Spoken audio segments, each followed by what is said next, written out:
बिस्मिल्लाहिर्रहमानिर्रहीम। Last time बच्चों हम यूजेस ऑफ अल्ट्रासाउंड स्टडी कर रहे थे। आज पढ़ेंगे यूजेस ऑफ अल्ट्रासाउंड में जो है उसके अंदर है सोनार।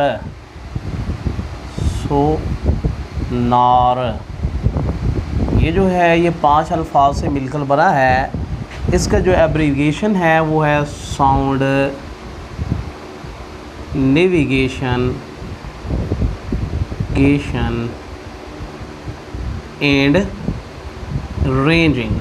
सोनार से क्या मुराद है? Sound navigation and ranging. इसके बारे में सोनार है क्या? सोनार या it is used to locate the depth of water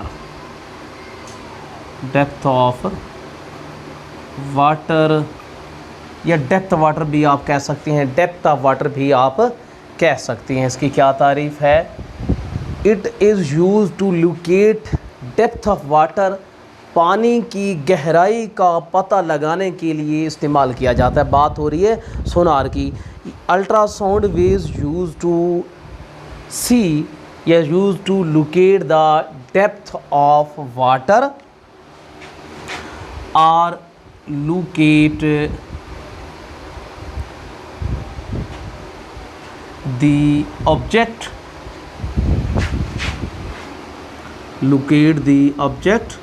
lying in ocean, या समंदर में किसी ऑब्जेक्ट को लोकेट करने के लिए इस्तेमाल किया जाता है। Ultrasound waves are used to locate the depth of water और locate the object lying in the ocean या डीप इन द ओशन भी आप कह सकते हैं। तो ये जो मेथड है, दिस मेथड और टेक्निक, ये जो मेथड है और टेक्निक, ये जो तरीक़ाकार है कॉल्ड सोनार। इस तरीक़ाकार या मेथड को सोनार कहा जाता है। याद रखेंगे सोनार क्या है। यहाँ पर इट की बजाय अल्ट्रासाउंड लगा दें। Ultrasound are use to locate the depth of water और locate the object lying deep in ocean या लाइंग इन ओशन। चलो मैं डीप लिखने लगा हूँ। डीप इन ओशन, समंदर की कितनी गहराई में कोई ऑब्जेक्ट पड़ा हुआ है। इस तरीक़ाकार को जो है हम कहते हैं, ये जो तरीक़ाकार है कॉल्ड सोनार। इस तरीक़ाकार को हम सोनार या sound navigation and ranging system हम कहते हैं। अब इसमें तरीक़ाकार क्या होता है? तो इसके लिए तरीक़ाकार ये है, ट्रांसमीटर जो है, ट्रांसमिट दी अल्ट्रासाउंड। ट्रांसमीटर क्या करता है? अल्ट्रासाउंड को ट्रांसमिट करता है एंड रिसीवर, और टकराने के बाद वो फिर रिसीवर क्या करता है? And receiver collects the sound, collects the reflected waves या रिफ्लेक्टेड वेव्स को रिसीवर कलेक्ट करता है। याद रखेंगे इसके लिए क्या तरीक़ाकार है। ट्रांसमीटर के ज़रिए हम उन वेव्स को अंदर भेज देते हैं, फिर अंदर जाके समंदर में वो जिस भी चीज़ की या हमने उसकी डेप्थ मालूम करना है, डेप्थ के टकराने के बाद वापस आते हैं। जब वापस आते हैं तो वो जो वेव्स होंगे उनको रिफ्लेक्टेड वेव कहते हैं। रिसीवर की मदद से उनको रिसीव किया जाता है। फिर आगे क्या करते हैं? कैलकुलेट। फिर हम कैलकुलेट करते हैं दी time lapse.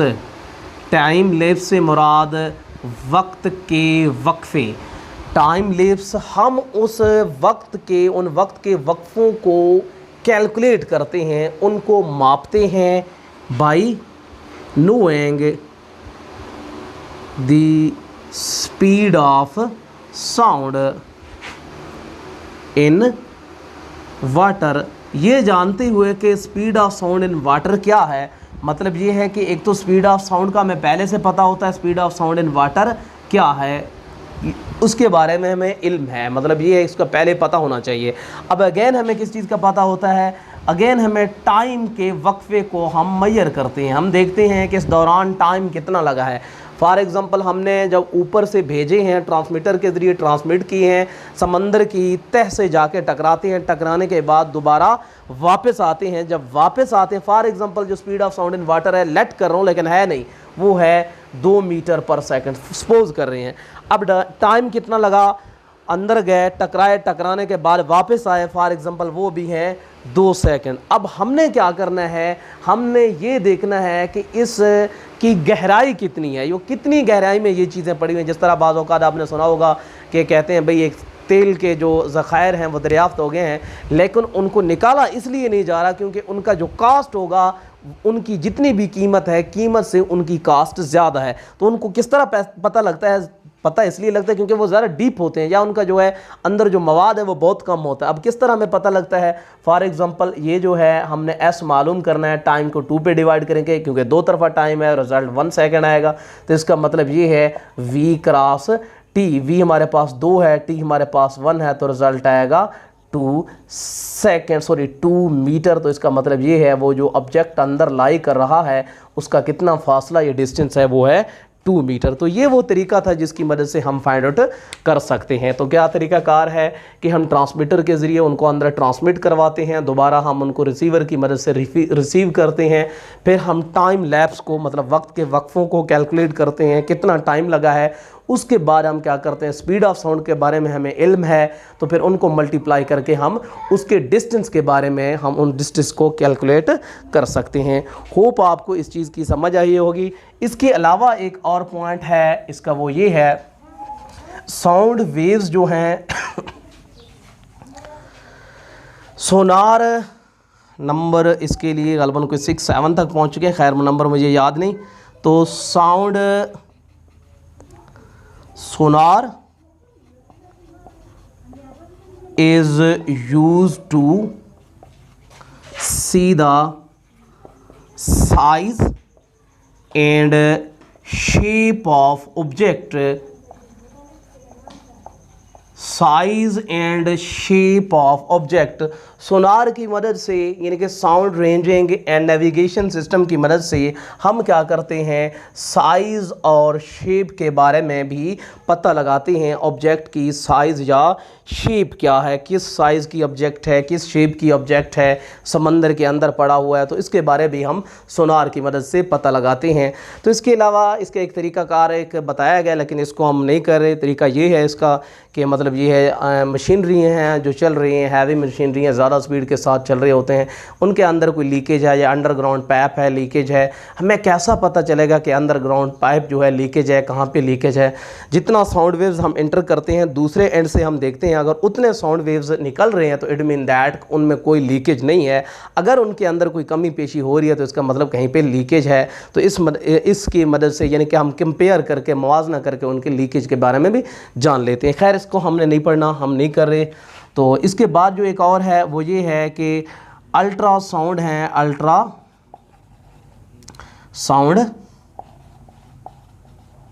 Are use to destroy, ख़त्म करने के लिए, किस चीज़ को ख़त्म करने के लिए, डिस्ट्रॉय दी बैक्टीरिया, बैक्टीरिया को बैक्टीरियाज एंड जर्म्स, जरासीमों और बैक्टीरियाज को ख़त्म करने के लिए भी अल्ट्रासाउंड इस्तेमाल की जाती हैं। Ultrasound are use to destroy the bacterias and germs, जरासीम और बैक्टीरिया को ख़त्म करने के लिए अल्ट्रासाउंड इस्तेमाल की जाती हैं। तो ये वो था चैप्टर नंबर 11 आपका, ये ख़त्म हो चुका है। इसके साथ हमने जो आज करना है चैप्टर नंबर 11 की MCQs करने हैं, ऑब्जेक्टिव करनी है चैप्टर नंबर 11 की, और बहुत आसान ऑब्जेक्टिव है, इसके लिए कोई मुश्किल नहीं है बच्चों।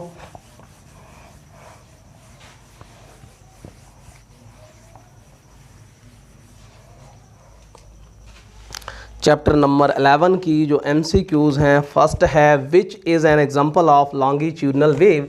लॉन्गिट्यूडनल वेव्स की एग्जांपल कौन सी है, वो है साउंड वेव। पहला जो एमसीक्यूज है वो है साउंड वेव, ये ऑप्शन ए में है। लॉन्गिट्यूडनल वेव्स की एग्जांपल कौन सी है, वो है साउंड वेव्स। इसके अलावा है how does sound travel from its source to our ear. हम सोर्स से, जहाँ से साउंड प्रोड्यूस हो रहा है, हमारे कानों तक किस तरह पहुँचती है आवाज़, वो है by change in air pressure, option A. दूसरे का जो सही ऑप्शन है वो है ऑप्शन ए। हम बच्चों एमसीक्यूज कर रहे हैं चैप्टर नंबर 11 के। दूसरे का जो भी राइट आंसर है वो है A. Which form of energy is sound. Sound energy की कौन सी किस्म है। साउंड एनर्जी की ऐसी किस्म है जिसको एक जगह से दूसरी जगह मुंतकिल होने के लिए किसी मीडियम की ज़रूरत होती है। वो तो इसका मतलब वो हो गया मैकेनिकल टाइप है। कौन सी टाइप है, मैकेनिकल। और जो मैकेनिकल है वो है एट पॉइंट बी, जो है मैकेनिकल टाइप है वो है एट पॉइंट बी। और जो फोर्थ वन है एस्ट्रोनॉट, फल्कियात हैं या जो ऊपर सफ़र करते हैं स्पेस के अंदर, in a space need to communicate with each other by radio links. अब एस्ट्रोनॉट क्या करते हैं, एक दूसरे के साथ बात करते हैं। किस तरीके से बात करते हैं, उनके बात करने का तरीक़ाकार क्या है, रेडियो लिंक के ज़रिए कैसे बात करते हैं, या इसकी वजह क्या है, क्यों करते हैं। बिकॉज इसकी वजह ये है sound wave travel very slowly in space. बिल्कुल साउंड वेव्स ट्रैवल नहीं करते स्पेस में। तो इसका जो ऑप्शन है वो है sound waves can not travel in space, option C. इसकी वजह ये है, इसलिए रेडियो लिंक्स के इस्तेमाल करते हैं क्योंकि साउंड वेव्स क्या करते हैं, स्पेस के अंदर ट्रैवल नहीं कर सकते। इसके अलावा loudness of sound is most closely related to its. Loudness का जो ताल्लुक है वो सबसे ज़्यादा उसके एम्पलीट्यूड से है, एट ऑप्शन डी। इसके अलावा क्वेश्चन है for a normal person Audible frequency range for a sound wave lies between. आपको याद होगा बेटा, मैंने बताया था नॉर्मल शख्स के लिए कितना होता है, 20 से लेकर 20,000 हर्ट्ज तक होता है। 20 से लेकर 20,000 हर्ट्ज, ये है एड ऑप्शन बी। 20 से लेकर 20 किलो हर्ट्ज लिखा हुआ है या की हर्ट्ज है, तो ऑप्शन बी। इसके अलावा है When a frequency of sound wave increase, which of the following will decrease। पहला है वेवलेंथ, वेवलेंथ कम होगा। पीरियड, अब पीरियड दिया गया है, टाइम पीरियड नहीं है, keep in mind. Amplitude, amplitude कम होगा। तो इनमें से कौन सी चीज़ कम होगी, तो इसके अंदर वेवलेंथ फ्रीक्वेंसी के बढ़ने से मतलब ये है कि फ्रीक्वेंसी बढ़ रहा है, फ्रीक्वेंसी ज़्यादा हो गया, तो इसमें कौन सी चीज़ कम हो रही है। एक तो है इसका जो है वो है वेवलेंथ, वो कम होगा, और दूसरा जो है इनके क्रस्ट और ट्रफ के दरमियान का फासला है वो कम होगा। दो चीज़ें कम होंगी, एक वेवलेंथ है, दूसरा इसका एम्पलीट्यूड है। तो इसके नीचे जो ऑप्शन पहले में ओनली वन, इसका मतलब सिर्फ वेवलेंथ भी नहीं है। और जो बी ऑप्शन है वो ओनली 3, इसका मतलब सिर्फ एम्पलीट्यूड, ये भी नहीं है। और सी ऑप्शन है ओनली 1 एंड ओनली 2, ये भी नहीं है। इसका जो राइट आंसर है वो है ऑप्शन डी। 7वें का जो आंसर है वो है ऑप्शन डी। होप आपको बच्चों इन चीज़ों की समझ आई होगी।